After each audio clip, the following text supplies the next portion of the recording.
আসলে বিগত দিনে আমরা যেরকম জলাবদ্ধতা দেখেছি এখনো সেরকম জলাবদ্ধতা দেখছি। শনিবার বিকেল থেকে চট্টগ্রামে শুরু হওয়া মুষলধারে বৃষ্টি ছিল রাতভর। রোববার সকাল থেকেও অব্যাহত রয়েছে টানা বৃষ্টিপাত। এতে নগরীর নিম্নাঞ্চল সহ বিভিন্ন এলাকা পানিতে তলিয়ে গেছে। অতি ভারী বৃষ্টিতে চট্টগ্রাম নগরীর বিভিন্ন নিম্নাঞ্চলে জলাবদ্ধতা সৃষ্টি হয়েছে। এসব এলাকার রাস্তাঘাট ও অলিগলিতে হাঁটু থেকে ক্রমশমান পানি জমেছে। এতে যান চলাচল ব্যাহত হচ্ছে।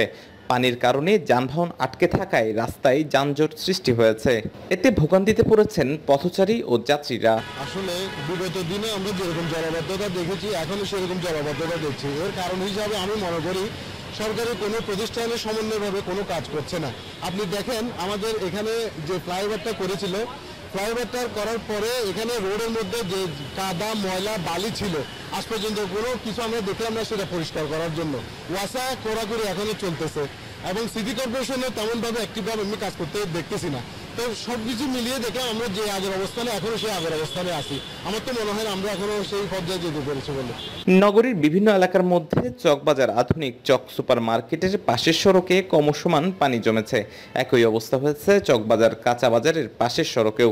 স্থানীয় বাসিন্দারা জানান সকাল 9টার পর থেকে তাদের এলাকায় পানি উঠতে শুরু করে। এতে অল্প সময়ের মধ্যে ক্রমশমান পানি জমে যায়।